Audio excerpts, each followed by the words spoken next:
Acid rain. क्योंकि जब rain होती है और उनका pH पायो 0.7 से अबव, इसे रेन को नॉर्मल रेन कहा जाता है। अगर pH 7 से अबव तो फिर इसे अल्कलाइन रेन कहा जाता है या alkali rain. If acid rain यानी रेन जो हो रहा है और उनके pH को अगर आप pH पेपर पे चेक करें और वो पायो 0.6 से नीचे दिखा रहा हो, such rain is known as acid rain. So definition ये हो गया, the rain whose pH is less than पायो 0.6।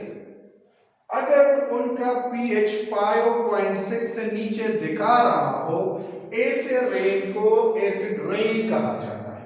या जितने भी प्रेसिपिटेशन हो रहे हैं इनमें स्नोफॉल, हेलिक, चाहे बर्फबारी हो रही है या जालाबारी हो रही है, और अगर उनका pH पायो 0.6 से नीचे हो, इसे कहा जाता है एसिड रेन। नॉर्मल रेन का pH पायो 0.6 से अबव होता है। What are the factors which are responsible for acid rain? Different types of oxides are involved. जिस तरह सल्फर डाइऑक्साइड है, नाइट्रोजन डाइऑक्साइड, इसके अलावा कार्बन डाइऑक्साइड्स, ये इन्वॉल्व है एसिड रेन के लिए। अब उनके रिएक्शन किस तरह एसिड रेन हो जाती है? एटमॉस्फेयर में सल्फर डाइऑक्साइड की कंसंट्रेशन जब ज्यादा हो जाए तो यही सल्फर डाइऑक्साइड जो है ना, जब रेन फॉल होती है, वाटर नीचे आते हैं तो यह उस वाटर में डिसॉल्व होकर बना लेता है H2SO3। then that H2SO3 react with water to form sulphuric acid. इस वाटर, इस रेन में सल्फ्यूरिक एसिड की किसी हद तक स्मॉल अमाउंट में उनकी कंसंट्रेशन होती है, इसलिए इसे कहा जाता है एसिड रेन।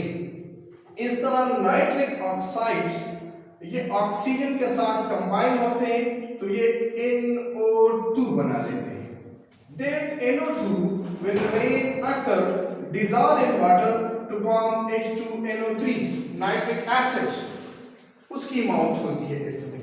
इस तरह जो कार्बन डाइऑक्साइड होते हैं वो वाटर में डिसॉल्व होकर बना लेता है कार्बोनिक एसिड, और जब रेनफॉल होती है तो उसमें कार्बोनिक एसिड की कंसंट्रेशन होती है किसी न किसी हद तक, जो कि बाइस बनता है एसिड रेन का।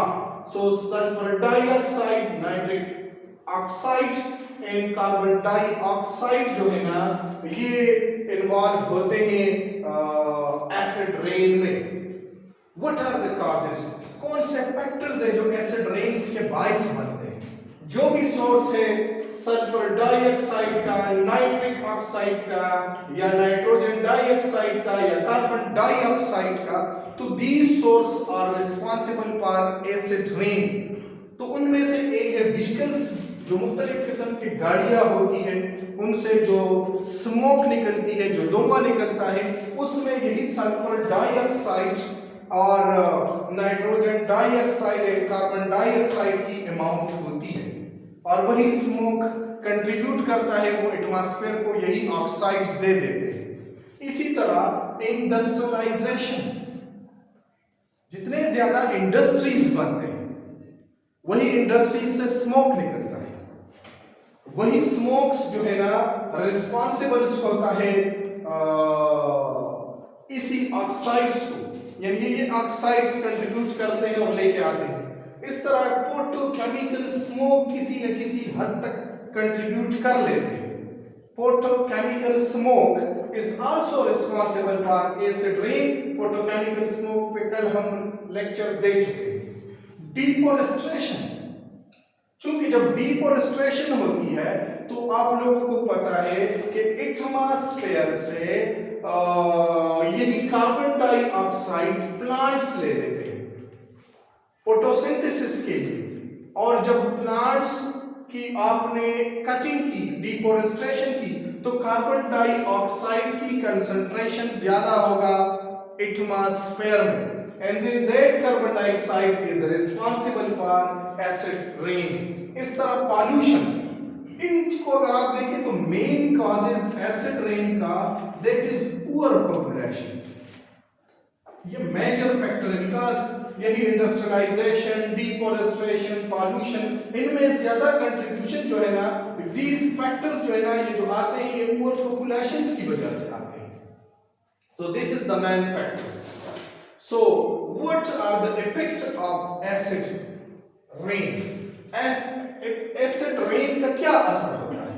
Its effects on vegetation. Increase acidity of the soil.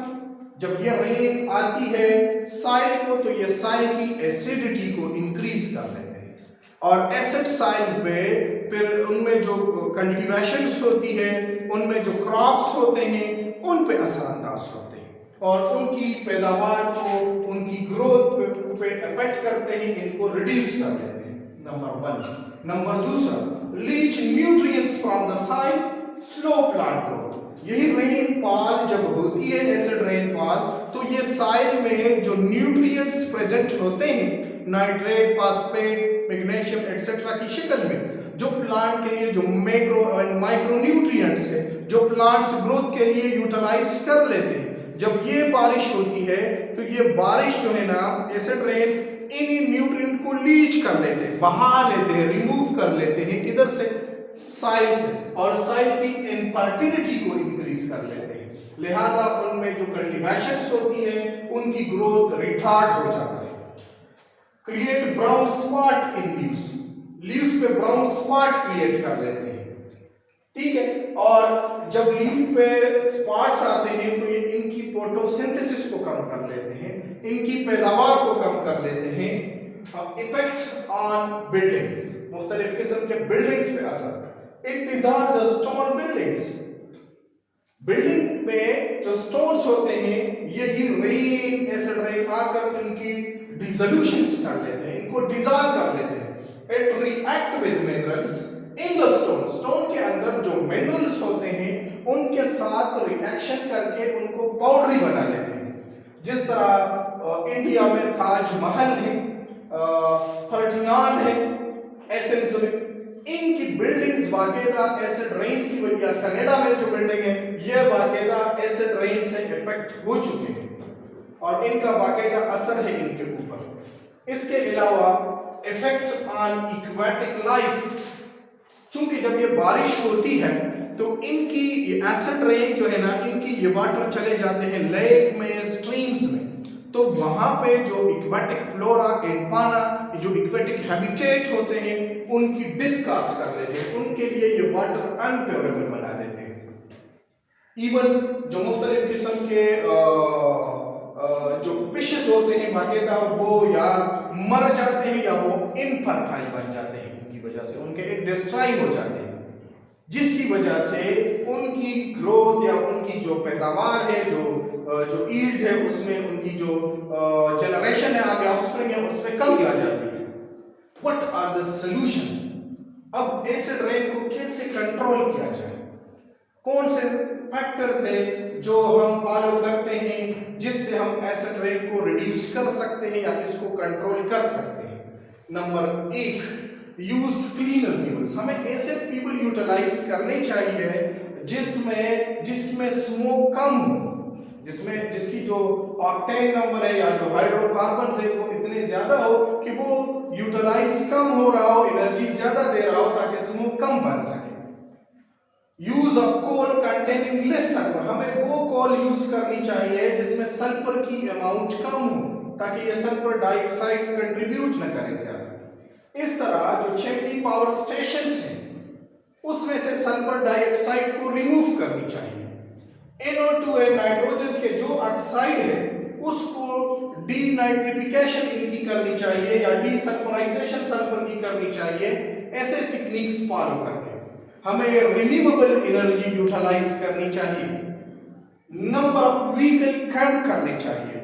यानी अगर हम पब्लिक ट्रांसपोर्ट के ऊपर इन्हिसार करें और जो पर्सनल व्हीकल है उनमें कमी लेके आए तो किसी न किसी हद तक हम इसको फॉलो कर सकते हैं। नंबर एक, हमने electric cars, electric vehicles utilise करने चाहिए जिससे स्मोक नहीं निकलता, जिससे धुआं नहीं निकलता, बिकॉज यही धुआं कंट्रीब्यूट करते हैं एसिड रेन में, चूंकि इसमें कार्बन डाइऑक्साइड, सल्फर डाइऑक्साइड वगैरह होते हैं। इस तरह जो मुख्तलिफ किस्म के साइल्स हैं जहां पे एसिड रेन हो चुका है उसमें हमने लाइमस्टोन्स यूज करने चाहिए, चूना वगैरह डालनी चाहिए ताकि जो एसिडिटी आ चुकी है साइल में, ताकि किसी न किसी हद तक उस एसिडिटी को हम कम कर सकें। और हमने पॉपुलेशन कंट्रोल्स प्रोग्राम लेके आने हैं ताकि किसी भी मुल्क के अंदर जो मुख्तलिफ किस्म के इंडस्ट्रियलाइजेशन हो रही है या मुख्तलिफ किस्म के आबादीज में इजाफा हो रहा है, जिसके लिए नए नए कारखाने, नए नए बिल्डिंग्स, नए नए ट्रांसपोर्ट लाए जाते हैं ताकि वो कंट्रोल हो सके। तो इसी न इसी हद तक अगर इसको हम फॉलो करें तो एसिड रेन पे कंट्रोल हो सकता है।